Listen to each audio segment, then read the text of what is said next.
स्वागत है दोस्तों। आज मैं आपको हिमालय के दुर्गम रास्तों से रूबरू कराऊंगा, जिनके बारे में आपने पहले कभी नहीं सुना होगा। तो चलिए शुरू करते हैं ये वीडियो। जब भी धरती ने आंखें बंद की और आसमान ने अपना दामन फैलाया, तो उनके बीच एक मौन खड़ा हुआ, जिसे हम कहते हैं हिमालय। ये सिर्फ बर्फ से ढकी पर्वतमालाएं नहीं, ये हैं प्रकृति के आदिम स्वप्न।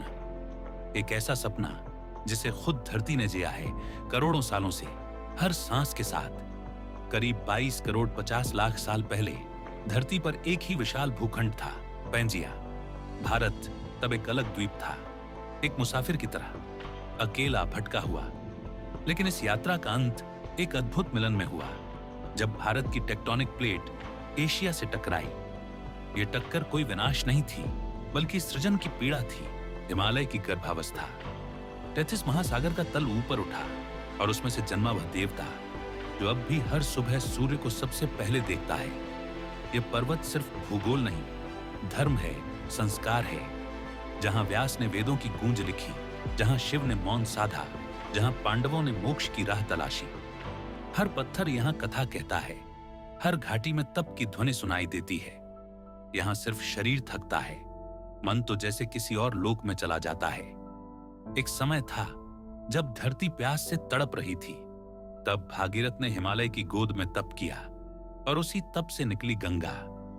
गंगा कोई नदी नहीं, वो हिमालय की आंखों से निकला आंसू है, जो बहता है हमारे जीवन में, शुद्धि बनकर, संस्कृति बनकर, श्रद्धा बनकर। क्या आपने सोचा है, हिमालय की चट्टानों में आज भी पाए जाते हैं समुद्री जीवों के अवशेष, क्योंकि यह पर्वत जो आज आकाश को छूता है, कभी समुद्र की गहराइयों में था। ये जीवन की अनंत यात्रा का प्रतीक है, जहां समय, आकार, भूगोल सब कुछ बदलता है, पर आत्मा बनी रहती है। हर साल हिमालय ऊपर उठता है, लगभग 5 मिलीमीटर। पर इसी उठान में छिपा है संकट, भूकंप, भूस्खलन, जलवायु परिवर्तन। ये पर्वत जितना सुंदर है, उतना ही संवेदनशील भी। यह हमें हर क्षण सिखाता है कि प्रकृति को पूजा जाए, उपभोग नहीं। हिमालय की गोद में बसते हैं उसके बच्चे, भूटिया, लेपचा, गढ़वाली, भोटिया और दर्जनों जनजातियां। ये लोग पहाड़ नहीं काटते, बल्कि उसके साथ जीते हैं। उनकी संस्कृति, उनके गीत, उनके नृत्य, सब कुछ हिमालय के सांसों से जुड़े हुए हैं। जहां दुनिया मोबाइल में बंद है, वहां ये लोग बर्फ को देखकर मौसम पहचानते हैं।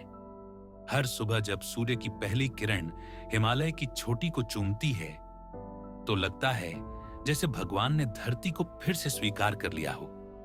हिमालय न कोई राष्ट्र की सीमा है, न कोई भूगोल की रेखा। वो तो समय की किताब में लिखा गया वह अध्याय है, जो कभी मिटाया नहीं जा सकता। हिमालय मौन है, पर बोलता है। हिमालय स्थिर है, पर सिखाता है। हिमालय कठोर है, पर दिल रखता है। यह है हिमालय, जहां धरती ने पहली बार स्वर्ग को छुआ। और अंत में, अगर आपको मेरा वीडियो पसंद आया हो, तो कृपया मेरे चैनल को सब्सक्राइब करें। इससे मुझे आपके मनोरंजन के लिए इस तरह के और वीडियो बनाने का आत्मविश्वास और प्रोत्साहन मिलेगा। धन्यवाद।